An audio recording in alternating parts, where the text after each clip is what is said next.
안녕하세요. 안녕하세요. 네, 전국에서 우리 예수님의 재림을 사모하고 이곳에 모인 여러분 모두를 진심으로 환영합니다. 네, 오늘 이곳은 경상도 의성교회입니다. 저는 사실 용영교회로 했던 줄 알았더니 이렇게 좋은 의성교회에서도 하게 되었습니다. 목사님과 담임 목사님과 또 모든 성도님들께 감사를 드리고요. 오늘 이 자리에 함께하신 모든 분들이 또 하나님의 귀한 은혜 속에서 하늘을 더 사모하시는 시간이 되시기를 간절히 바랍니다. 특별히 오늘 감사로 이제 수고하신 목사님들 있다가 말씀을 이렇게 하시면은 알게 될 테니까 지금 강사 목사님 소개를 안 하시지만 제가 특별히 여기 의성교회와 가까운 곳에 또 용영교회라고 있습니다.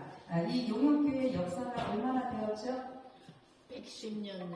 예, 110여 년이 된 용영교회가 있습니다. 그런데 지금은 성도들이 많이 떠나시고 이제 정식 목회자는 안 계십니다. 그러나 이곳에 우리 임보석 전도사님 옛날에 우리 위생병원에서 부서전도를 하시고 위생병원에서 원목도 하시면서 또 지금까지 수많은 영혼들을 인도하신 우리 여자 목회자들 중에서 거의 아주 최고봉을 달리시는 우리 임보석 전도사님께서 여전히 열광하시는데 그 용영교회를 지키시면서 지금 계십니다. 그래서 너무나 이곳에서 뵙게 되어서 반갑고 우리 전도사님의 모든 수고에 우리 하나님께서 크게 축복하실 것을 믿습니다. 아멘. 감사합니다. 그래서 함께 주변에 계신 모든 성도님들 협력하여서 이 사업이 잘까지 마무리될 수 있기를 간절히 또한 기도드립니다.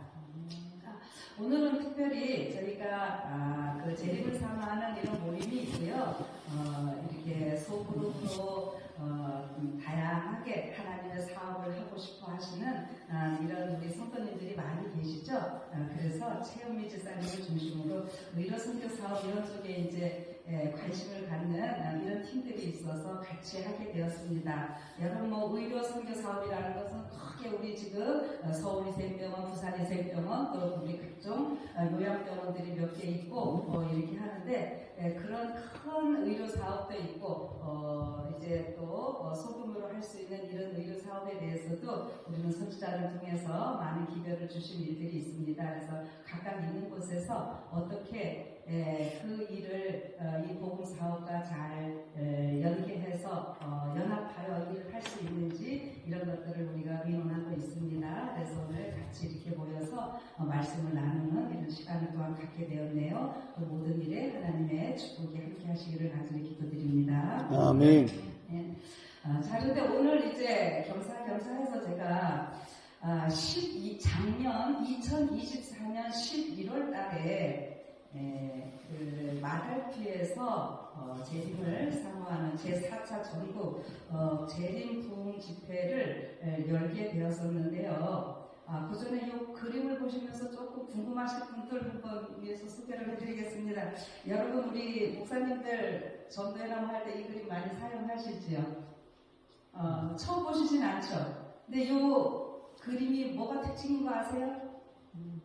예, 우리 이지사님은 이제 제가 여러 번 얘기했으니까 아시는데 이 그림의 특징은 예수님의 이 눈이 나를 따라다닙니다. 나만 봐요. 여러분 저 끝에 계신 분은 나를 이렇게 왔다 갔다 하면서 한번 보셔봐요. 집중해서 보셔봐요. 그래도 이 눈은 지사님만.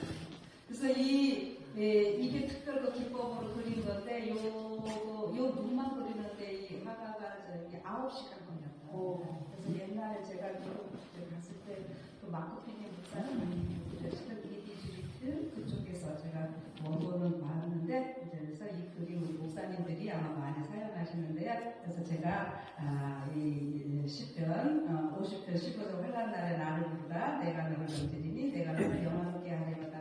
나만 따라다니면서 지키시고 보호하시는 우리 예수님이 이것이 이제 공동체가 되어서 우리 모두를 지켜보시는 예수님의 이런 아름다운 모습입니다. 자, 그래서 이제 지난번에 그런 집회를 좀 했었는데요.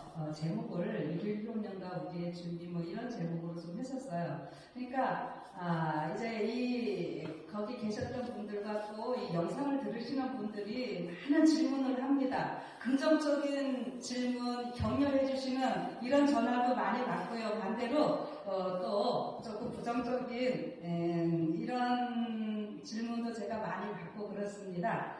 그래서 제가 그때 다 미처 시간이 안 돼서 대답을 못했던 이런 부분들이 있거든요. 그래서 그런 부분을 이 시간에 좀 같이 다루려고 합니다. 그래서 오늘 제목은 이제 다 같이 한번 읽어보실까요? 시작. 열처의 비밀에 나타난 의료 선교 사업과 시골 생활과의 관계. 아유, 좀 제목이 기네요. 무슨 마지막 시골 생활하는데 또 열처녀의 비유가 나오는가 생각하실 수도 있겠는데요. 한번 좀 생각을 해보겠습니다. 자, 예. 먼저요, 그 일일효능과 시골 생활에 대한 이 문제인데요. 여러분이 마태복음에서 24장 15절 16절이 말씀이 있고 마가복음 13장 14절에 있는 이 말씀인데 제가 하나 읽을게요. 그러므로 너희가 선지자 다니엘이 말한 바 멸망에 가증한 것이 거룩한 곳에 선 것을 보거든 읽는 자는 깨달을진저 그때에 유대에 있는 자들은 산으로 도망할지어다. 그 다음에 마가복음 13장 14절에는 멸망에 가증한 것이 서지 못할 곳에 선 것을 보거든 읽는 자는 깨달을진저 그때에 유대에 있는 자들은 산으로 도망할지어다. 예, 여기에서 산으로 도망할지어다 이 부분들이 오늘 현대식으로 표현하면은 우리 시골 생활이 되겠습니다. 자, 이 문제에 대해서는 제가 이게 학사 논문을 제가 쓰고 96점을 받은 이런 내용인데요. 근데 여러분들 이거 읽을 때에 어떤 차이를 조금 느끼시나요? 누가 하나가 안 나타나고 있지. 어디는 써있고 어디는 없고 누가 어떤 이름이 나오고 있고 이거 있죠. 잘 보세요. 이 마태복음은 다니엘이라는 말이 나와요. 자, 그런데 마가복음에는 이 다니엘이라는 말이 없지요. 자, 그러면은 우리 재림교회에서 예언을 좀 연구하면서 마지막 시골 생활 이제 마지막 야고보 환란 이런 얘기할 때 다 우리는 다니엘서를 쭉 이어가고 요한계시록을 이어가면서 이야기를 합니다. 자, 그런데 그걸 지금 마태복음에서 예수님께서 직접 인용을 하시면서 이 선지자 다니엘이 말한 바 이렇게 했잖아요. 그래서 다니엘서에 있는 것을 예수님이 인용하시는 것이고 멸망에 가증한 것이 우리 이게 뭐예요? 오늘 표현으로는 일요효명이 되는 것이고요. 자, 그런데 그때에 유대에 있는 자들은 산으로 도망할지어다 했고 마가복음에서는 뭐가 빠졌어요? 다니엘로 말이 빠졌어요. 자, 그러니까 지금은 우리가 뭐 성경을 이게 책도 많고 많이 들어서 이런 얘기하면은 성경 어디에 처음 시작했다 이런 거 딱딱 알지만 옛날에는 어땠을까요? 그런 거 다 성경 잘 읽기 어려운 시대에 그래서 다니엘이 좀 빠져있는 이 모습이 있는데 어쨌든 지금 우리는 예언을 연구하는 가운데서 이 마태복음에서 예수님이 이렇게 하신 말씀을 기초로 해서 우리 그때 나누었던 말씀을 또 한번 좀 돌아보자 하는 겁니다. 자, 예수님께서 이 말씀을 하시고 그 예루살렘의 그 멸망을 그 실질적인 지금 이스라엘 나라에 예루살렘 성이 있고 예루살렘 성전이 아직은 분명히 멋지게 서 있는 이런 상태에서 그 감람산에서 이 마태복음 24장을 말씀을 하셨습니다. 그래서 마태복음 24장은 우리가 재림의 징조의 장이다 이렇게 이야기를 합니다. 자, 그런데 예수님이 그 여러 말씀을 하신 가운데 실질적으로 예루살렘이 멸망하는 모습에 대해서 이 대제투 22쪽에 나오는 것을 제가 그대로 그냥 여기 캡처했습니다. 이 빨간 것이 조그맣게 좀 보이겠지만 요 빨간 글씨 대쟁투에 있는 그 제목을 뭐라고 했냐면은 세계의 멸망을 상징하는 예루살렘의 멸망이다 이렇게 했어요. 그러니까 지금부터 2000년 전에 마태복음 24장에서 예수님이 이제 예언 저 지구 그 당시에서 지구 끝날까지의 모든 징조를 다 말씀을 하셨고 예루살렘도 어떻게 해요? 멸망할 거라는 걸 제자들에게 다 얘기를 하셨잖아요. 그런데 그때에 2000년 전에 AD 70년에 예루살렘이 멸망하는데 그 예루살렘의 멸망이 단지 그냥 그 한 멸망이 아닌 그것이 이 지구 전체의 멸망을 예표하는 거라고 하는 것입니다. 자, 그런데 예루살렘이 부패하고 타락하고 이런 가운데서 하나님의 말씀에 순종하지 아니함으로 인해서 멸망하는데 불로서 왕이죠. 자, 지금도 여기 오다 보니까 3월달에 불이 났었나요? 그래서 온 산이 참 많이 불탄 이런 안타까운 모습을 저희들은 이제 보면서 왔고 지금은 또 푸르게 되어 있지만 이거 시법을 불길이 있었을 때 사람들의 그 두려움과 그 어려움들은 얼마나 심했을까요? 여러분 저는 그것을 잠시 눈 감고 생각을 하면서요. 마지막에 이 지구가 뭘 멸망해요? 완전히 하나님이 죄를 다 태우시느라고 불로써 모든 것을 사르시죠. 그래서 제가 그런 것도 좀 생각하면서 이렇게 왔는데요. 이 예루살렘의 멸망이 세상의 멸망이라고 분명히 하셨는데 오늘 제가 좀 내용을 여기다가는 좀 많이 담았는데 이거를 다 읽지는 않겠습니다. 여러분들이 좀 이제 책을 가서서 좀 보시라는 의미로 많이 좀 넣기는 했지만 다 하지는 않을게요. 그래서 여기 예루살렘이 멸망할 때에 진짜 하나님이 멸망시키고 싶으셨습니까? 아니잖아요. 하나님이 오셨어요. 우리 그 에스겔서부터 보면은 하나님의 보좌가 예루살렘을 떠날 때에 가기 싫으셔갖고 문지방을 넘고 천천히.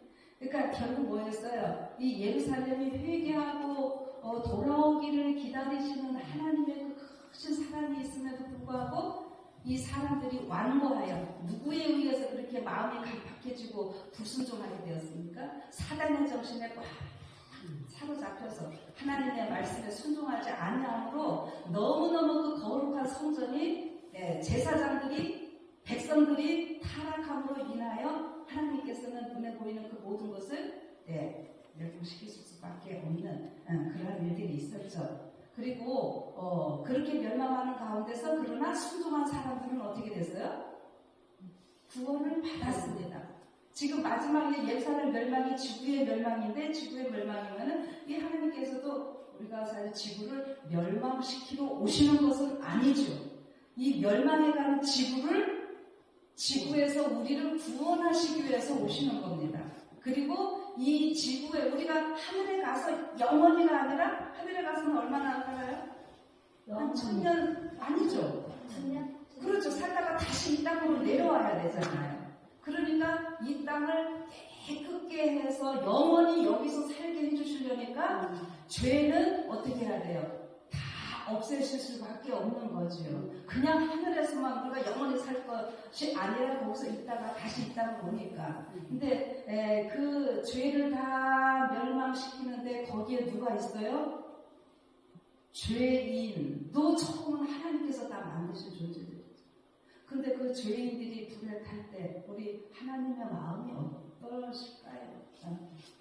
그래서 우리 그런 것을 우리는 좀 생각할 필요가 있습니다. 자, 그래서 보면은 로마군의 예루살렘의 그 1차 포위가 있게 되는데 AD 70년에 망하지만은 66년에 로마 군대에 의해서 예루살렘 성이 포위가 되고 그 안에서 굉장한 또 어려움들이 있게 돼서 포위되니까 어려움들이 있게 되는데 이때에 그 절기상으로는 이스라엘 이때 절기가 있는데 제가 절기만 빨간 글씨에 했습니다. 장막절이었어요. 장막절이어서 이스라엘 사람들이 1년에 3번은 반드시 남자들은 그 성전에 다 모여야 됩니다. 어느 절기요? 6월절과 또 오순절과 또 어느 절기요? 대성제일. 대속제일이라고 하시는 분들이 참 많으신데, 대속제일은 너 있는 곳에 서고요. 장막절 혹은 초막절, 수장절에서 이때는 반드시 와야 돼요. 남자는 12살 되면은 반드시 와야 되고, 여기에 여자들은요 와도 되고 안 와도 되고, 남자가 오면은 거기에 대표로 다 되는 거예요. 대표성의 원리가 있거든요. 네, 그래서 참 신기하게 이 세 절기에는 반드시 다 와야 되는데, 예루살렘 그 수도에 가까이 사는 사람들은 뭐 괜찮지만 멀리 사는 사람들 있잖아요. 근데 그 사람들 남자들이 다 오면은, 물론 여자들 같이 오는 집도 있지만은 대개 다 여자들이 이제 남아 있을 거 아니에요. 그러나 이렇게 장막절을 잘 지킬 때 어떻게 했어요? 하나님께서도 다 지키시고 보호하셨다는 거죠. 그런데 이 장막절을 지키기 위해서 지금 유대인들이 여기 지금 참 해마다 이 당시에 그 요세푸스의 기록에 보면은 6월절 초막절일 때 보면 보통 한 250만 정도가 모였다고 합니다. 여러분 어마어마하겠죠. 그래서 이 장막절에 모였는데 그때에 로마 군인이 포위를 했어요. 그런데 어떻게 했다고요? 성 안에 포위되어 있던 사람들은 적군을 격퇴할 수 없음을 알고 항복하려던 찰나였는데, 그때에 아무런 명백한 이유 없이 로마의 대장은 군사를 철수시켰다. 하나님의 자비로운 섭리가 하나님의 백성의 유익을 위하여 사건들을 조종하고 계셨다. 약속된 징조가 기다리고 있는 그리스도인들에게 주어졌다. 이제 구주의 경고를 순종하고자 하는 모든 사람들에게 이 때가 절호의 기회였다. 하나님께서는 유대인이나 로마인을 막론하고 그리스도인들이 도망하는 일을 막을 수 없도록 사건들을 그렇게 조종하셨다. 세스티우스가 퇴각하는 것을 본 유대군은 예루살렘 성에서 나와서 물러가는 적군을 추격하였다. 그리하여 이 로마 군대와 유대 군대가 두 군대가 교전하는 동안에 그 안에 있던 그리스도인들은 성을 빠져나갈 기회를 얻게 되었다. 그리고 이때에는 그들을 막으려고 노력했었을 원수들이 지방에는 없었다. 그 성이 포위된 당시에 유대인들은 장막절을 지키기 위하여 예루살렘에 모여 있었으므로 전국의 그리스도인들이 모두 방해받지 않고 도망할 수 있었다. 그들은 지체하지 않고 안전한 곳, 즉 요단강 건너편 베레아 땅에 있는 벨라성으로 피난하였다. 아무튼 이렇게 포위가 됐었지만은 잠시 이 포위가 풀리면서 또 구원받는 일이 있었다는 것을 이제 생각하시고요. 근데 이건 1차 포위입니다. 그런데 하나님의 섭리가 이렇게 있어서 1차적으로 이때 포위 때는 하나님의 백성들이 구원을 받는데, 2차에요. AD 70년에 어떻게 했어요? 로마 군대가 다시 포위를 하는 일이 있게 됩니다. 3년 반 후의 일입니다, 이게. 자, 근데 그때 어떻게 합니까? 그때는 이제 장군이 바뀌었죠. 이렇게 티투스 혹은 타이터스, 디두스 뭐 얘기를 하는데요. 티투스의 이제 두 번째 예루살렘을 공격하는 이제 일이 있게 됐는데, 이때 어떻게 해요? 그 안에 있던 제사장들이나 이런 사람들이 3년 전에 어떻게 했어요? 이게 포위 다 했다가 우리 결코 이거 멸망시킬 수 없어서 우리 튼튼하다고 자부하면서 사람들 나가지도 못하게 하고 이렇게 하는데, 이때는 이제 이미 늦었습니다. 결국 안에서 굉장한 오랫동안 포위되어 있으니까 그 안에서 먹을 것 때문에 고생하는 일들이 있게 되는데, 그 재난이 심도 끔찍스러웠다. 그래서 근데 요때에 포위됐을 때는 절기가 무슨 절기냐면은 6월절이에요. 자, 6월절이라서 또 이때 수많은 사람들이 모여 있었는데 먹을 게 부족하니까 어떻게 해요? 밤에 가서 담 넘어 몰래 성 넘어가가지고 먹을 거 가지고 남의 거 뺏어오면 그거 자기가 먹지도 못하고 또 어떻게 해요? 다른 사람한테 뺏기기도 하고, 너무 배가 고프니까 결국 뭐 했다고요? 자기 자식을 잡아먹습니다. 근데 그 어린아이를 잡아먹는데, 여러분 이거 제가 여기는 잘했지만 자세히 보면은요 어떻게 했어요? 아이들 잡아먹는 것도 순서를 정했어요. 오늘은 누구 자식, 오늘은 내 자식, 내일은 누구 자식 다 정했는데, 막상 남의 자식을 먹고 나니까 내 자식 죽는 날은 어떻게 해요? 주기 싫어요. 그러니까 또 뭐 어마어마한 싸움도 있고, 그렇게 하면서 안에 희한한 끔찍한 찬성들이 있게 되는데 어떤 사람은 이 로마 군인이 이제 너무 이 사람들이 안에서는 그런 잔인한 일들이 일어나는데 바깥에서 지키고 있는 군인들은 어떻게 티투스 장군이 예루살렘 성 안에 있는 예루살렘 성전이 너무 아름다워서 이거를 무너뜨리지 않고 보관하려고 그런 거거든요. 그래서 부수지는 말라고 그랬는데 화가 난 군인 하나가 아주 기다리는 게 너무 지겹고 힘드니까 얼마나 힘들겠어요. 그러니까 어떻게 했다고요? 아시는 분? 불화살을 밤에 병사 하나가 팍 쐈어요. 그래가지고 그게 이제 불이 나는데 어떻게 됩니까? 이 예수님이 예루살렘 멸망할 때 돌 위에 돌 하나도 남지 않겠다 그렇게 예언을 하셨죠. 근데 그게 어떻게 이루어지냐면은 불이 이렇게 나니까 이 성전 안이 다 뭘로 칠했냐면 금으로 칠해져요. 그러니까 뭐 금은 불이 없어도 번쩍거릴 텐데 불이 나니까 얼마나 더 번쩍거리겠습니까?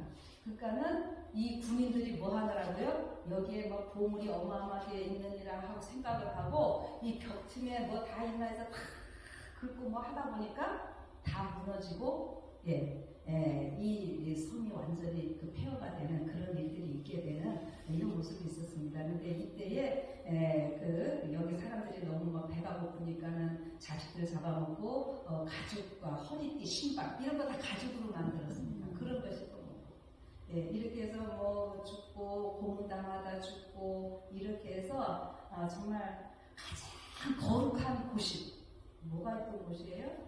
하나님의 보좌가 있던 그런 장소인데 하나님의 백성들이 하나님을 섬긴다고 하는 제사장들이 타락하고 말 안 듣고 부패하고 이 불순종함으로 인해서 진짜 이런 끔찍한 일들이 있었던 이런 모습을 우리는 역사에서 알게 됩니다.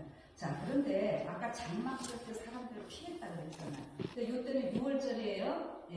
이렇게 사람들이 다 멸망할 수밖에 없는 이런 일들이 있었어요.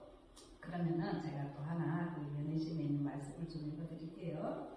시대의 소망 775쪽에 있는 말씀인데 이건 예수님이 십자가에 달리실 때의 장면입니다. 많은 사람들의 마음은 갈바리의 장면으로 발달된 온갖 생각으로 연연해 없었다. 십자가의 죽음에서 부활까지의 예언을 불철주야로 연구하는 사람들이 많이 있었는데 어떤 사람들은 저희가 그 당시에 지키던 절기의 참뜻을 알기 위해 연구했고 어떤 이들은 예수께서 스스로 주장하시는 그분이 아니라는 증거를 찾기 위하여 연구했다. 또 다른 이들은 슬픈 마음으로 예수님이 정말로 메시아라는 증거를 찾고 있었다.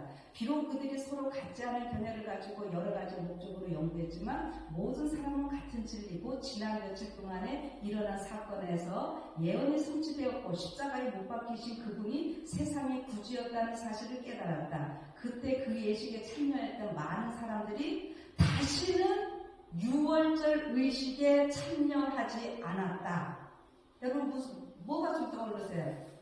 아까 그 예루살렘 성에서 멸망할 때 그때의 절기가 무슨 절기예요?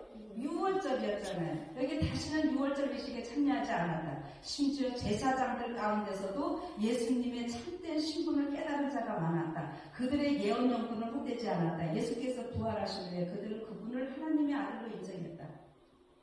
제가 왜 이 장면 지금 우리 마지막 한란 시골 생활 하는데 요거를 읽었냐면요. 말씀을 예언을 연구하는 사람들은 이제 그 예수님이 십자가에 달리시는 그 사건으로 인해서 그 모든 절기 6월절 대신 예수님이 다 절기에 하나하나 예수님이었잖아요.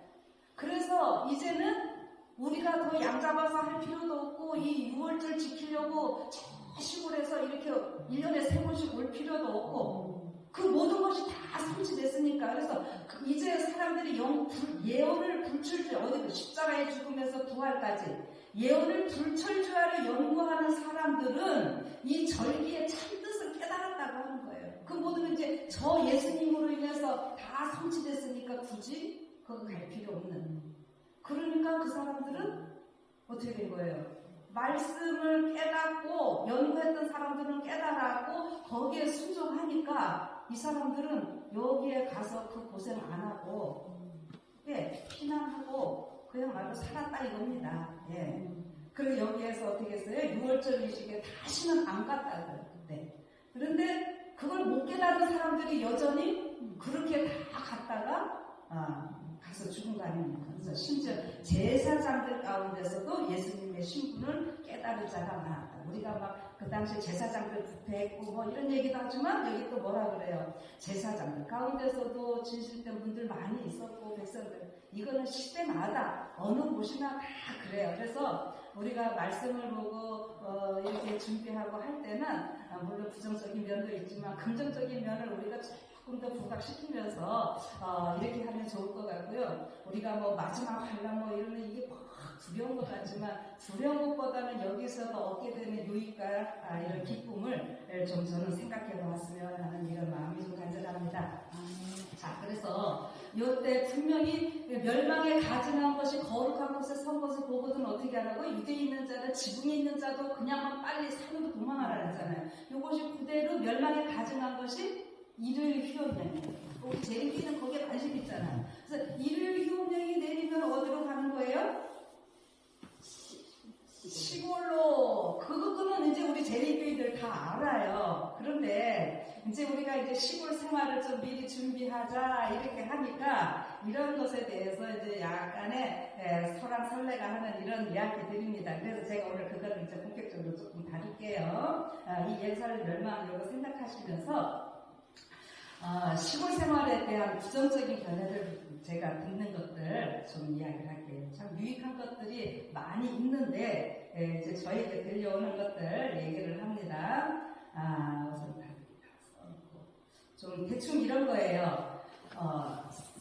시골에 가면은 시골만 가면 다냐? 그냥 인공위성을 통해서 추적하고 뭐 이렇게 하면은 지금은 다 어디에 있는지 알게 된다는 거죠. 자, 그리고 환란이 길지 않으니 도시에 몇 달만 잘 버티면 된다고 땅을 뭐 이렇게 얘기하는 사람들도 있는데 이제 하나하나 좀 얘기를 하면은 요런 5가지 정도만 제가 이제 자세하게 좀 설명을 좀 하겠는데요. 먼저 그 인공위성 추적하는 요런 생각을 가지고 시골 생활 그거는 잘못된 생각이라고 이렇게 하는 분들에게 제가 말씀드립니다. 이것은 시골 생활의 원 의미를 잘못 알고 계시는 거예요. 시골 생활은 숨는 삶이 아닙니다.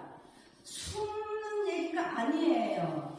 그러니까 어디든 숨어 있어도 지금 위치 추적해갖고 다 찾아내는데 뭐 도시 사나 시골 사나 뭐 이렇게 산골 우리 어디 살아도 자연인들도 어떻게 해요? 우리 방송 많이 나오죠. 이렇게 찾아내가지고 그거 방송하고 이런다 그러더라고요. 근데 지금 그리고 뭐 미국같이 어마어마하게 큰 나라 또 우리 뭐 일반 아시아나 중국 한번 뭐 오직 탐험해갖고 굉장한 것들이 많이 보죠. 근데 그런 큰 나라들은 좀 그렇다 치더라도 우리 한국같이 조그만 나라 이거 뭐예요? 와이파이 뭐 다 잘 돼 있잖아요. 그죠? 통신 우리나라 IT 강국이잖아요. 곳곳에 다 돼 있는데 뭐 시골 간다고 뭐 되냐? 여러분 그거는요 잘못 알고 계신 거예요. 이게 우리 옛날에 사실은 이렇게 뭐 마지막 하나님 있으니까 숨는 이런 생각으로 가르쳤던 것만큼은 사실이에요. 근데요 이 시골 사람 우리 숨어서 도망가고 숨어 있는 이런 이야기가 아닙니다. 이건 잘못 알고 계신 거예요. 절대로 시골 생활은 숨는 이야기 아니라는 것을 좀 생각을 해주세요. 자, 그러면 뭐냐? 또 하나 이제 얘기하는 것은 그 환란이 뭐 이제 환란도 소환란, 대환란 막 이렇게 얘기를 하는데 어쨌든 지금 이제 대환란 얘기를 합니다. 뭐 소환란은 뭐 지금 이런 것도 다 어려움이라고 이제 뭐 볼 수 있겠는데 대환란 하면 우리 보통 뭐 야곱을 환란 이렇게 얘기를 하시죠. 근데 그것이 길지 않을 테니까. 도시에서 어떻게 한다? 몇 달만 버티면 된다 이거예요. 여러분 저는 이런 얘기들을 장로님들이 한다는 얘기를 제가 듣고 조금 속상하고 실망해서 이 얘기를 여기서 공식적으로 좀 꺼냅니다. 여러분 그렇게 말씀하시는 장로님들 회개하십시오. 다시 배우십시오. 여러분 예를 들어서 진짜로 몇 달만 해서 뭐 버티면 된다 이렇게 생각하고 이거는요 버티는 신앙이 아니고요 이거는 타협하는 신앙입니다. 무슨 얘기냐면은 여러분 지난번 우리 코로나 팬데믹 때 백신 안 맞으니까 어떻게 됐습니까? 아무 데도 못 가고 뭐 사고 하는 거 힘들었잖아요. 근데 우리는 짐승의 표가 뭐예요? 계속해서 말하는 것은 이마에 눈에 보이는 이거가 압박하고 이런 것이 아니라 우리는 영적으로 하나님을 창조주 하나님을 선택하느냐 경배하느냐 마귀한테 굴복하느냐 이 이야기잖아요. 안식일을 지키느냐 일요일을 지키느냐. 예. 그런데 이렇게 하는 가운데서 실질적으로 뭐예요? 외적으로는 어떤 핍박이 있어요. 그것이 이런 뭐 표가 될 수 있습니다. 개신교에서는 너무 눈에 보이는 거기 때문에 이게 막 빡고도 이런 게 짐승의 표라고 그러고 재림교에서는 영적인 거 이마에나 손에 표를 받으니까 안식일 지키는 거는 뭘로 한다고요? 이 전두열 여기서 우리가 판단해서 하는 거고 오른손에 받는 거는 우리가 행동으로 옮기는 거다. 뭐 이렇게 하니까 우리가 영적으로 예수님 안식일을 지키는 거 이것만 강조하다 보니까 어떤 면에서는 또 외적으로 나타나는 표에 대해서는 조금 개신교보다는 더 소홀해. 개신교는 말씀 이걸 모르니까는 너무 눈에 보이는 거에 집중하고. 그런데 실질적으로 이 짐승의 표를 받게 하는 일에 있어서는 그것을 강요하는 외적인 어떤 표가 있다고 그랬어요. 당연하겠죠. 예. 그래서 뭐 그것이 기간마다 어떤 모양을 띠고 또 따로 있게 될 이런 가르침 기별에 있는 이런 말씀도 있고요. 그러니까 몇 달이지만 그냥 버틴다고 하면은 도시에서요 어떻게 해요? 이거는 버티고 견디는 신앙이 아니고요. 타협하면서 살 수밖에 없어요. 타협하는 신앙인 거지. 그 몇 달 버티는 것은 그건 도시에 있어서 결코 제대로 된 신앙이 아닙니다. 예. 뭐 솔직히 이런 말씀하신 분들이 그리 많지는 직접적으로 저한테 뭐 여러 하신 분들이 많지는 않아요. 그러나 그렇게 이제 전하시는 분들이 계시고 그렇게 얘기를 하시니까 제가 이런 얘기를 하는 거예요. 여러분 이건 진짜 잘못 알고 계시는 거예요. 변명입니다. 변명일 뿐이에요. 자 그리고 또 하나 보면은 우리가 이제 시골 생활 이런 기도를 얘기하니까 뭐라고 하시냐면은 땅을 좀 우리한테 싸게 준비들을 우리 보고 땅을 좀 준비를 해보래요. 준비를 하고 싸게 좀 팔으래요. 있는 땅들. 근데 뭐 이렇게 비싸서 뭐 못 간다고 이러시더라고요. 근데 여러분 여기 미리들 준비하시는 분들도요. 그냥 공짜로 다 얻은 거 없어요.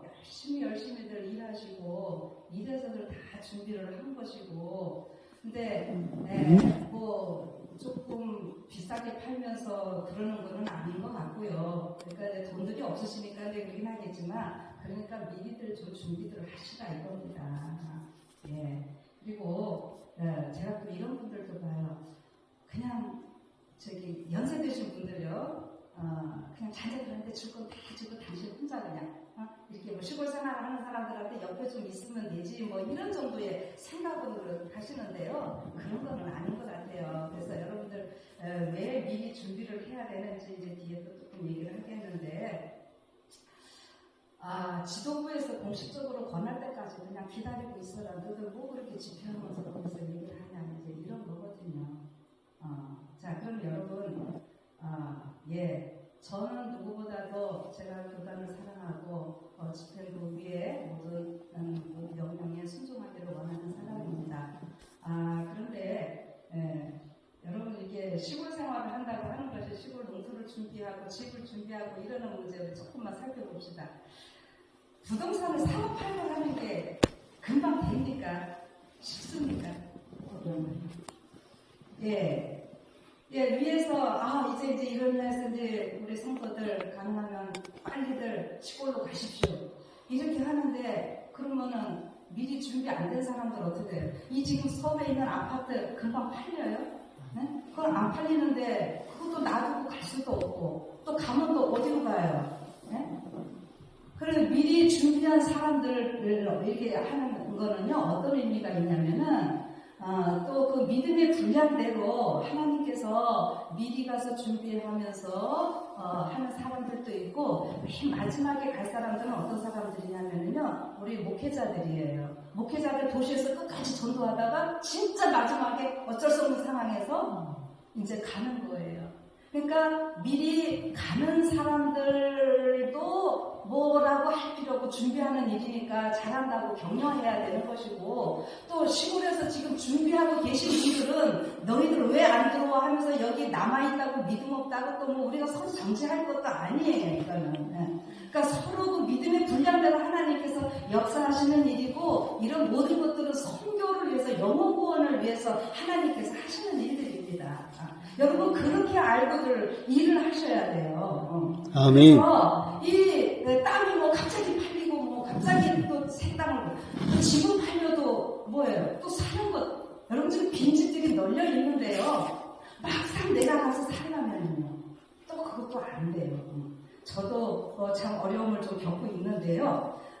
어쨌든 그래서 이런 모든 것들이 좀 원활하게 좀 잘 되기 위해서 우리가 미리 좀 할 수 있는 데까지 우리가 막 극단적으로 뭐 이렇게 하는 것들이 아니라고 하는 것을 좀 꼭 기억해 주셨으면 좋겠습니다. 그래서 이런 것들을 잘 오해하시는 분들은 이런 기별을 잘못 또 들으면은 막 지금 시골 가는 것만이 믿음 있고 도시에 있으면 뭐 무조건 믿음 없고 이렇게 하려고 하는 얘기가 아니고요. 도시의 상황을 한번 좀 보세요. 지금 도시들이 어떻게 되는가. 그래서 시골 기별이 그냥 극단적 선동적 기별이라고 이렇게 막 부정적으로 얘기하지 마시고요. 화이트인이 이 기별을 받을 때 그 시골 생활, 컨트리 라이프, 이것이 한국에서는 60년대 사실은 뭐 입산 생활 이런 걸로 사실은 좀 한국적으로 좀 잘못 적용되는 것이 있던 것만큼은 사실이에요. 그래서 산속으로만 가면서 세상과 단절되는 삶, 자녀들 교육도 안 지키고 그런데 예수님은 안 오시고 뭐 이러니까 그 자녀들이 커갖고 어떻게 해요? 삶의 시대와 괴리가 있어서 큰 어려움을 겪었잖아요. 그래서 시골 생활 갔다가 도로 다 나오고 전국의 그 산속에 그 땅값은 제민교인들이 다 올려놨다라고 할 정도로 이렇게 되는데 그런 부정적인 이미지들이 남아있기 때문에 사실 목회자들이 시골 생활 지금은 진짜 전할 때임에도 불구하고 그 너무 옛날에 그 실패한 일들이 많기 때문에 이렇게 잘 못해주는 이런 부분들이 있는 것만큼은 사실입니다. 그런데 결국 그것이 아니고요. 이제 이거 보세요. 제가 하나 이거 뭐냐면은 그거는 어제 금호타이어 광주 불나가지고 지금 오늘도 제가 잠깐 그래서 기다리느라고 뉴스 보다 보니까 이거 다 진압하려면 며칠 걸린다 그러더라고요. 근데 이건 아니고 위에 써놓은 글씨부터 얘기를 좀 하려면은요. 지난 4월 달에 유럽에 정전이 났어요. 그거 여러분들 뉴스 들으셨습니까? 여기 보니까 아무것도 할 수 없다. 유럽 대규모 정전에 도시가 마비되었다. 스페인 정전 원인은 기후변화에 따른 유도대기 진동 때문인지 이제 뭔지도 하는 거에 다 막 정전이 그렇게 대규모로 났으니까 왜 그런지도 이유도 지금 모르고 교통, 인터넷 이런 거 다 오프되니까 스페인 일상이 올수업이 됐다 말이고 스페인, 포르투갈 전역의 대규모 정도 뭐 이제 그냥 몇 가지 제가 헤드라인으로 한 거 그냥 넘긴 거예요. 그리고 프랑스와 벨기에 등에서도 이유로 알 수 없는 대규모 정전이 발생 중이다. 공항이나 전철, 지하철, 신호 등 모든 것이 마비된 상태다. 그럼 정전되니까 어때요? 이거 도시 얘기들이잖아요. 여러분 지금 정전 근데 어느 한 부분만 해가지고 하면은 그래도 조금 견디고 또 보고 하면 되고 이러는데 대규모로 전국적인 이런 일들이 일어날 때 여러분 한번 상상해 보십시오. 오늘도 제가 이제 이 높은 빌딩들을 이렇게 보게 되는데 여러분 아파트요 20층, 30층 우리 지금 고층들 자꾸 많이 생기잖아요. 만약에 정전이 되었다. 김지사님 무슨 문제 생길까요? 그냥 몇 시간은 견딜 수 있어요. 근데 제일 먼저 우리 화장실 한번 생각해 봅시다. 1층에 있는 사람들은 뭐 어디 또 좀 뛰어나갈 수 있을 거예요. 그런데 20층에 있는 사람들 화장실을 어떻게 할래요? 그 높은 데서 엘리베이터 안 되잖아요. 계단으로 걸어 내려와야 되잖아요. 어떡할 거예요? 네, 화장실 그런 문제들 또 예를 들어서 제가 어떤 분이 또 이런 얘기를 하시는 거죠. 그러면 앉아서 못 나가면 그냥 앉아서 텔레비나 보면 되지. 아니 정전이 됐는데 텔레비가 나와요?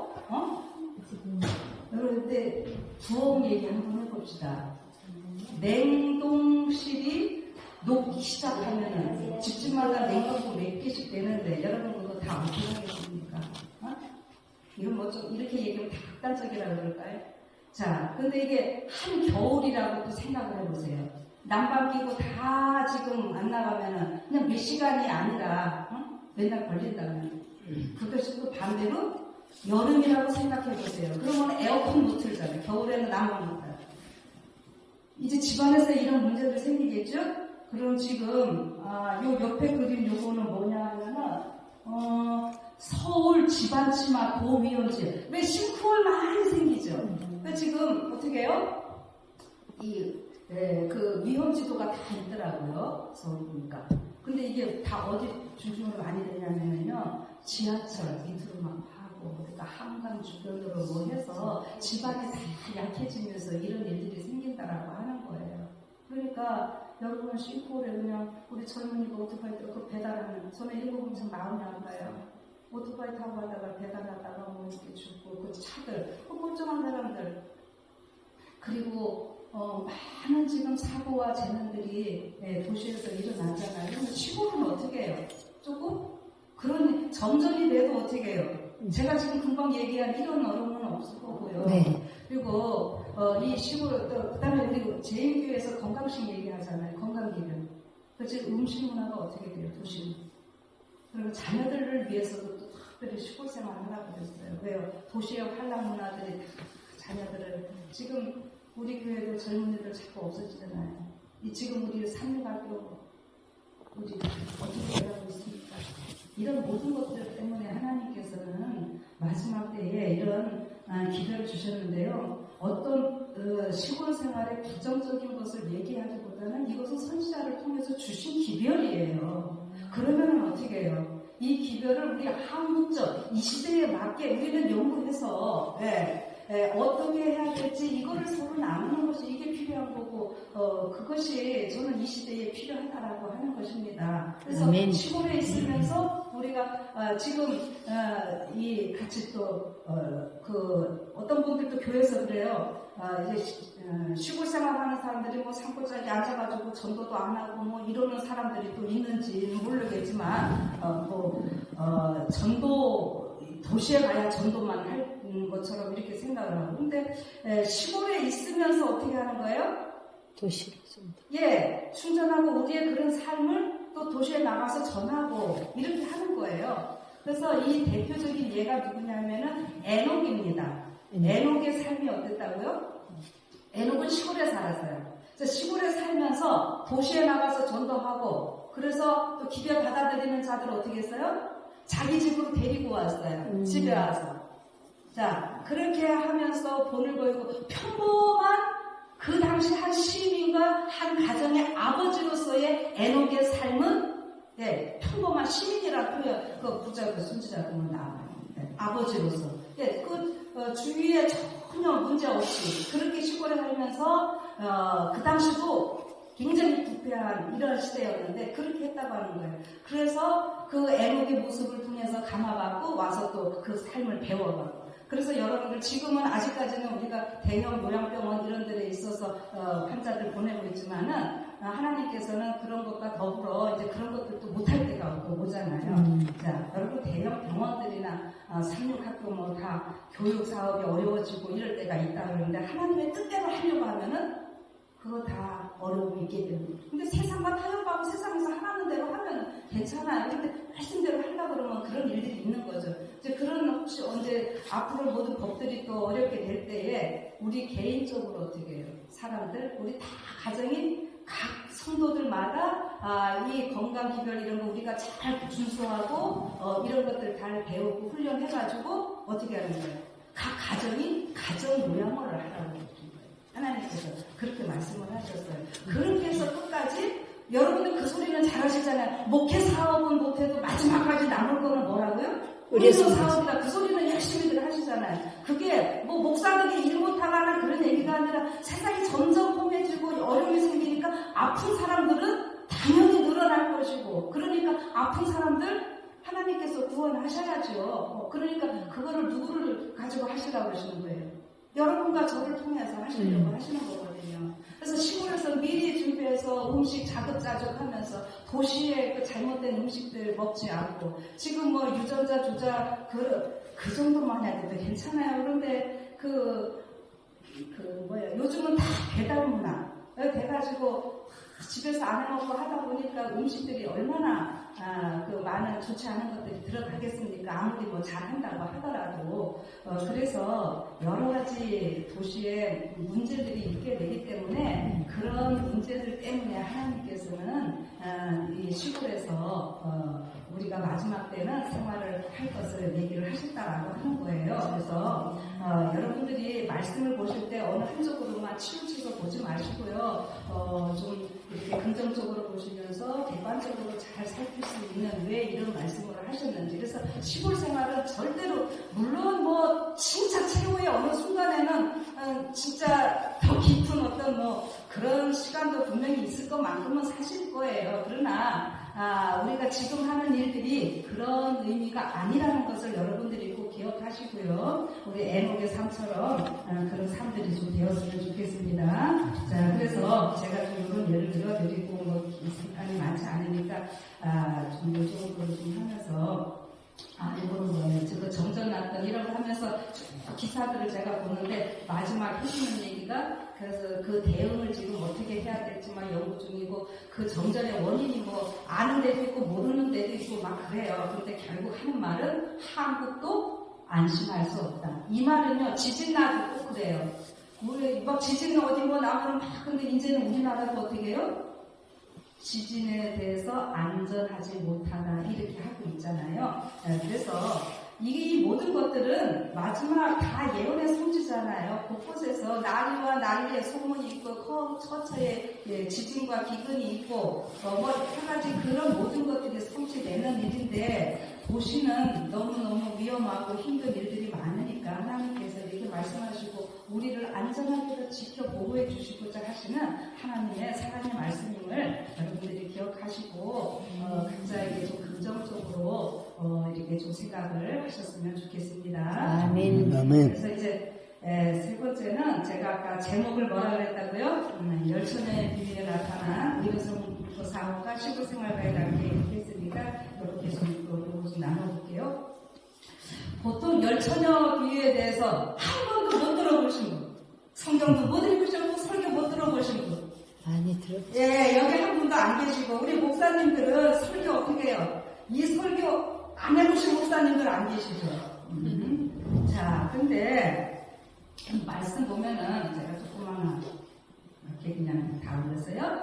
마태복음 25장에 그때의 천국은 마치 등을 들고 신랑을 맞으러 나간 열처녀와 같다 하리니 하면서 열처녀의 비유가 나옵니다. 자, 마태복음 24장 재림의 징조의 장이에요. 재림의 징조의 장 하면서 재림의 징조도 뭐 정치, 경제, 종교계 막 다 뭐 이야기를 해주시는데 그것이 징조인데 제일 마지막 징조는 무엇인지 아십니까? 이렇게 뭐 불이나 산불이 나고 뭐 경제가 어떻게 되는 게 마지막 징조가 아니라 마지막 징조는 뭐예요? 지난번 교과에서도 많이들 이제 해주셨는데, 나라와 어떻게 해요? 모든 민족이 천국 복음이 모든 민족에게 전파되리니 그제야 끝이 오리라. 여러분 복음 전파가 돼야지 그게 끝이 오는 것이고 복음 전파되는 것이 마지막 재림의 징조입니다. 네. 어디 불나고 뭐 하는 것이 마지막 그게 재림의 징조가 그건 하나의 부분이고요. 마지막 징조는 복음 전파. 그러니까 어떤 사건, 사고, 재난 이런 것들이 다 일어나는 것도 뭐예요? 복음이 전파되기 위한 도구로 하나님께서 다 수단으로 쓰시는 거예요. 사단은 사단대로 이것을 다 지금 우리를 힘들게 하고 하나님의 말씀대로 살지 못하게 사단은 그렇게 하지만 하나님은 하나님께서 또 어떻게 해요? 그 모든 것들을 다 또 사용하십니다. 그래서 그런 일들로 인해서 여러분 우리는 지금 2300주야가 뭐니 하면서 이렇게 막 하지만 지금 오직 있는 사람들은 하나님께서 어떻게 구원하실까요? 그 사람들 전도 어떻게 뭐 이 성경 다 어떻게 가르쳐요? 근데 재난이 일어나고 여러 가지 일들이 있을 때에 그런 천연계의 징조들을 통해서 그 그들은 양심하며 하나님을 알 수 있는 그 마음을 다 주셨다 그랬잖아요. 그러니까 그런 오지에 있는 사람들은 이것을 깨닫게 되는 겁니다. 하나님을 알게 되는 거고, 그래서 천국 복음이 모든 민족에게 다 전파되는 길을 하나님께서는 마련을 하셔요. 자, 그런데 그렇게 하고 25장에 이제 그 재림이 분명히 있을 것이고 이런 징조도 있을 것인데, 그러할 때에 우리 그리스도인들이 어떻게 해야 될 것인가를 말씀해 주시는 것이 마태복음 25장의 세 가지 사건으로 나오고 있습니다. 자, 여기 그 열처녀의 비유가 나오고 뒤에 보면은 뭐가 나올까요? 달란트의 비유가 나오고, 이따 제가 다시 할 거예요. 그 다음에 또 양과 여수의 비유가 이렇게 세 가지가 나오고 있는데, 이것을 따로 보시면 좀 연결돼서 보시면은 좋겠습니다. 그러면은 일단 여기 열처녀의 비유만 좀 볼게요. 자, 내용들은 아시니까 제가 성경서 읽는 건 좀 생략을 했고요. 여기 신랑은 누구를 대표하죠? 예수님 대표하는 건 알고 계시죠? 그리고 여기 이제 열처녀니까 이제 두 부류로 이렇게 있잖아요. 그래서 여기 신랑을 맞기에 기다리고 있는 두 종류의 처녀는 누구를 가리킨다고요? 주님을 기다린다고 자칭하는 두 종류의 사람들을 대표한다. 그들을 처녀라고 부른 것은 저희가 순결한 신앙을 지킨다고 공언하기 때문이다. 여러분 여기 순결한 처녀, 미련한 처녀, 이렇게 슬기로운 처녀, 미련한 처녀 이렇게 하는데, 미련한 처녀는 예수님을 안 믿는 사람이 아닌 거잖아요. 여기 뭐라 그랬어요? 정말 순결한 신앙을 지킨다고 공언하는 그리스도인들, 여기 계속 보면은 다 그리스도인들을 얘기를 하는 거예요. 그래서 우리가 외적으로 이렇게 볼 때는 누가 누군지 몰라요. 그래서 함부로 판단할 수는 없어요. 우리가 인간적으로 신앙은 절대 방용해서 안 되고 판단해서 안 됩니다. 그리고 신앙의 기준은 오직 모델은 예수님이시고, 그 예수님께서 하신 성경 말씀이 판단의 기준이지, 누가 뭐 자기 조금 뭐 한다 해서 내가 모델을 내가 하라는데, 응? 나의 어떤 것을 강요하면 안 돼요.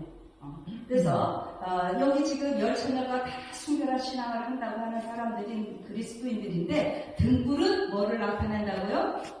주의 말씀은 내 발에 등이요. 그래서 하나님의 말씀을 대표합니다. 이거 잘 알아요. 그러니까는 등불이 환하게 켜져 있는 거는 뭐예요? 하나님의 말씀을 우리가 잘 보고 있는 거죠. 주의 말씀은 내 발에 등이요, 내 길에 비치니다 이렇게 있고, 그리고 기름은 뭐예요? 성령. 네, 이거 대답 못하시는 분들은 없는 것 같더라고요. 자, 근데 기름은 성령을 대표한다. 성경에서 그건 우리가 잘 알아요.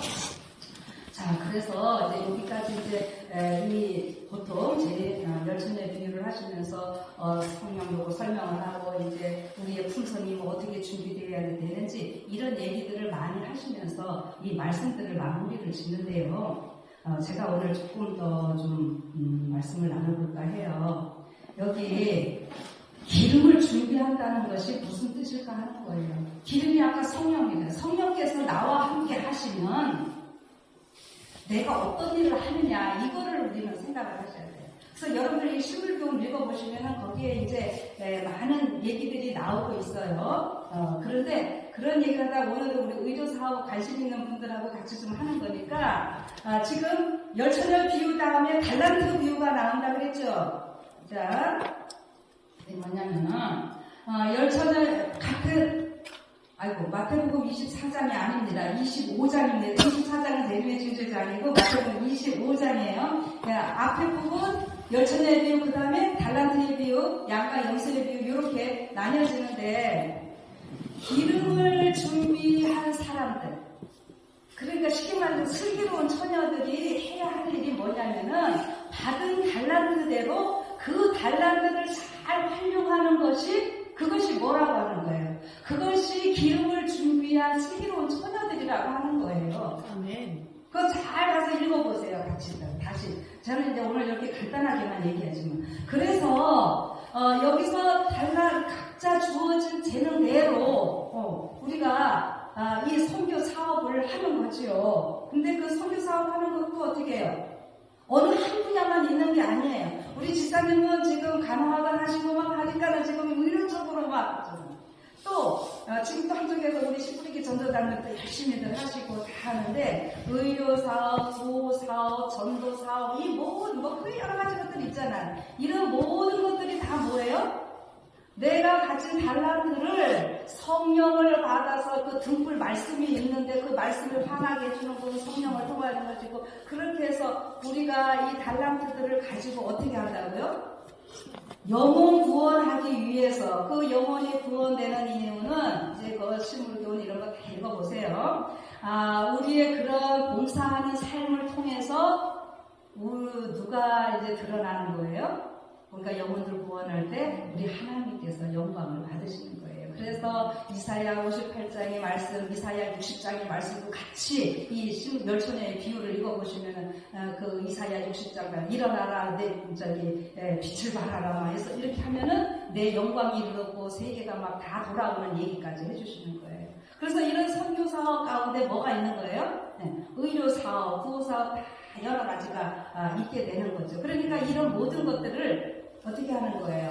자기가 받은 분량대로, 달란트대로. 자, 근데 특별히 지금 구호 사업들 여러 이런 것들이 다 영혼 구원하기 위해서 하는 거잖아요. 근데 지금 의료 사업 같은 것도 보니까 국가에서 그 지방자치단체 이렇게 많은 또 여러 혜택도 주고 해서 우리 재림교인들이 교회 안에서나 가정에서나 또 할 수 있는 여러 가지 것들이 많이 있더라고요. 자, 그래서 그런 것들이 아직은 국가에서 하는 것들을 우리 같이 연계해서 그런 도움을 받으면서 할 수 있는 이런 모든 것들을 하는데, 그것이 단순히 우리 재림교인들의 내 직장을 갖는 이런 개념이 아니라 그 일을 통해서 하나님은 뭘 하기를 원하시는 줄 아세요? 거기에서 하나님의 거룩한 이름이 드러나기를 원하신다고 했어요. 그래서 여기 보면은 셋째 천사의 기별의 선포와 함께 반드시 뭐예요? 의료 선교 사업을 결합하라. 수년간 떨어진 채로 남아있는 죽음의 수준으로부터 교회를 끌어올리기 위해 규칙적이고 조직적인 노력을 기울이라. 모든 가정과 개인 앞에 셋째 천사의 기별과 관련해서 건강개혁의 원칙을 제시할 일꾼들을 교회에 파송하라. 모든 이들을 격려하여 그들의 동료를 위한 사업에 참가시키고 이들 교회에 생기가 신속히 돌아오지 않는지를 살펴보라. 이렇게 말씀을 하시네요. 우리가 그냥 세 천사의 기별, 셋째 천사의 기별 뭐 이렇게 해서 이것이 영원한 복음인데, 이 영원한 복음 자체는 또 뭐예요? 우리 예수님을 전하는 거잖아요. 그래서 예수님을 전하는 이 일에서 의료 선교 사업을 이제 결합하라. 왜 이렇게요? 사람이 언제 예수님 영접하기 참 좋아요? 아플 때. 네. 그래서 제가 병원 목회를 아주 오래 했습니다. 아마 목사님들께서는 제가 제일 많이 한 것 같은데요. 그래서 지난 한 주도 또 에덴 병원에서 또 봉사를 하다가 이렇게 왔거든요.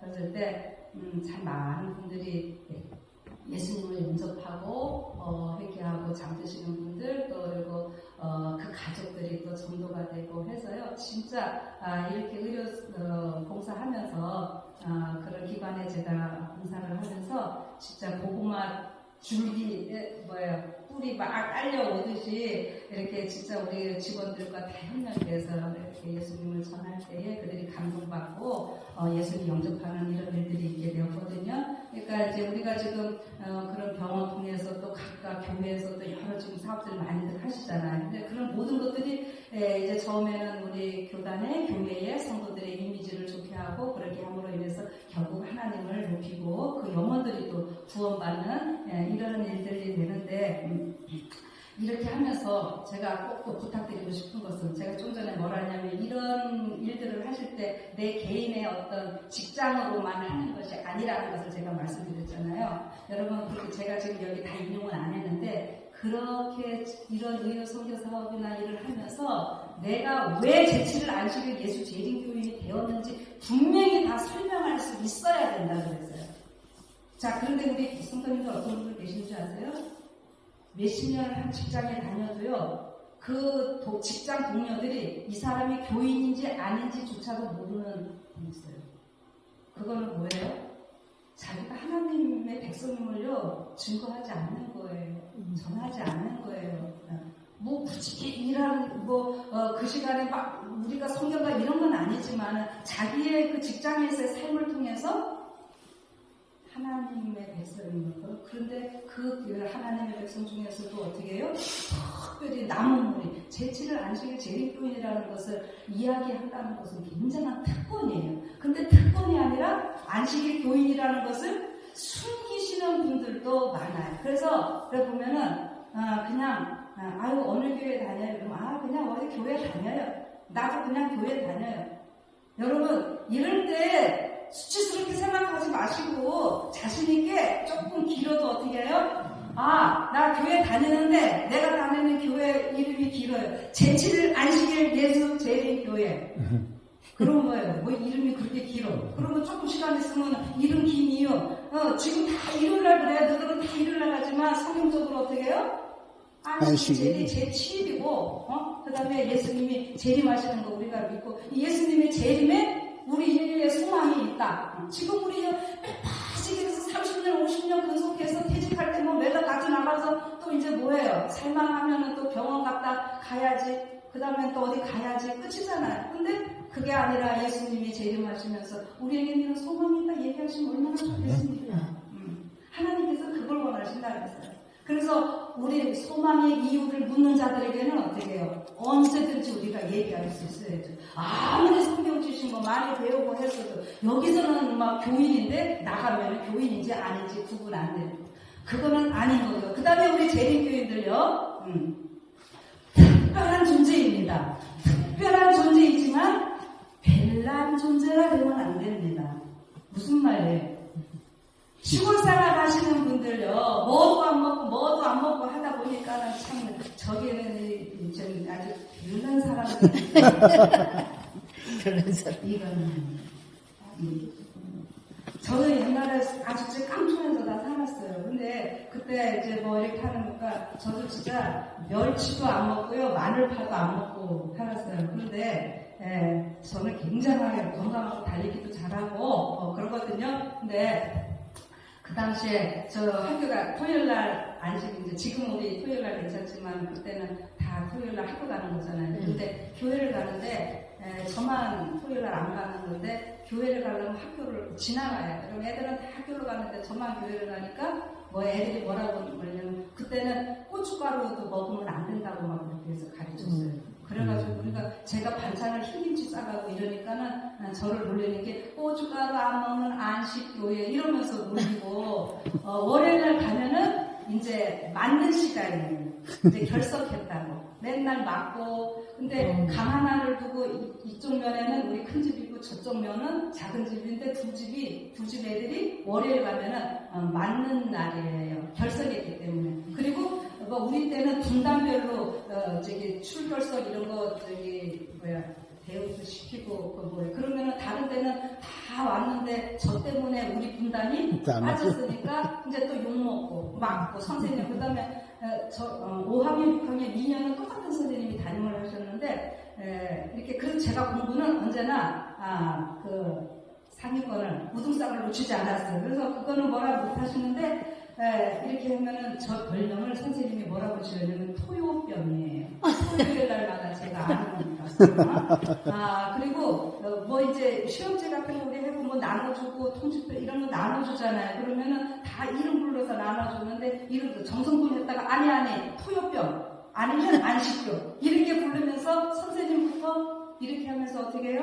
아이들한테 이렇게 저를 이렇게 왕따시키게 만드는 이런 일들도 있고 그렇지만 제가 꿋꿋하게 참 잘 지냈는데 그래서 제가 우등상은 많이 탔어도 계급상은 못 타봤습니다. 그러나 하나님께 저는 계급상을 받고 있다라고 생각을 하면서 하는데요. 여러분 우리가 어디에 있든지 어디서든지 내가 하나님의 백성임을 나타내면서 하는 삶은 참 중요한 거예요. 그래서 지금 이 시대가 어렵기 때문에 시골 생활도요. 결국은 뭐예요? 시골에 있으면서 지금 노인들 어려운 사람들 많잖아요. 끝까지 영혼 구원입니다. 예수님 제일 직전까지 영혼 구원을 위해서 시골 생활을 하는 것이지 다른 이유가 없어요. 성경을 자세히 읽어보세요. 그래서 여기에 이제 마지막으로 보면은 의료 선교 사업의 번영은 하나님의 명령 안에 있다. 이 사업은 이루어져야 한다. 진리는 큰 길과 산가에 전파되어야 한다. 큰 길, 도시에나 시골에서나 다 결국에는 뭐 의여서라고 하든지 뭐 제사 뭐 말씀 집회를 하든지 이런 모든 것들이 다 연합해서 뭐가 되는 거예요? 우리 내 자신이 준비되고 영혼들 구원하는. 여러분 우리가 품성 준비 이러잖아요. 근데 품성이 어떨 때 변화되는가요? 전도할 때 변화돼요. 기도하고 전도할 때 말씀 볼 때. 예. 왜요? 전도할 때 어떻게 해야 돼요? 그 사람 인도하려면은 내 간 쓰게 다 빼줘야 되고 나 기분 나빠도 어떻게 해야 되고. 그러면서 우리가 다 인도하잖아요. 우리 전도사님 우리 병원에서 얼마나 고생 많이 하셨어요. 전도 많이 하셨어요. 병원에서 큰 사람들 인도하시고 그러는데 그래서 이제 이런 거를 생각하시면서요, 우리 마지막 때 환란이 있는 것은요, 그것을 하나님이 우리를 힘들게 하시려고 하시는 것이 아니라, 우리 뭐 자격증 따려면 마지막 시험 쳐야 되잖아요. 그러니까 하늘에서 영원히 살아야 되는데 이 죄의 세상에서 자격증 따는 게 뭐예요? 바로 마지막 환란이거든요. 그러니까 우리가 잘 이 땅에서 준비하면은 우리 이런 일을 통해서 다 예수님을 닮는 일이니까 너무 즐거운 일 아닌가요? 이렇게 말씀하십니다. 이어지는 비유에서 하늘의 신랑을 기다리는 사람 모두가 주께서 더디움으로 다 졸며 잔 것으로 나타나 있지만 슬기 있는 자들은 그의 오실 때가 가까웠다는 기별을 듣고 잠에서 깨어나 그 기별에 응답하였다. 우리 뭐 이렇게 얘기하다 보면 이런 교회가 다 그래. 다 그런 교회에서 또 깨어있는 사람, 아닌 사람 있다는 거예요. 그들의 영적 식별력이 다 없어진 것은 아니었습니다. 영적 식별력이 안 없어지기 위해서 말씀 집회를 하는 것이고, 그 깨어있다는 실질적인 행동이 어떤 뭐 오히려 선교 사업, 사업, 식 뿌리기 정도 이런 걸로 다 나타나는 겁니다. 영적 식별력이 다 없어진 것은 아니었으며 그들은 일어나 그 대열에 참여하였다. 그들이 그리스도의 은혜를 꼭 붙들었을 때 그들의 신학적 경험은 활기가 있고 풍성하여졌으며 그들의 애정은 위에 있는 것들에 고정되었다.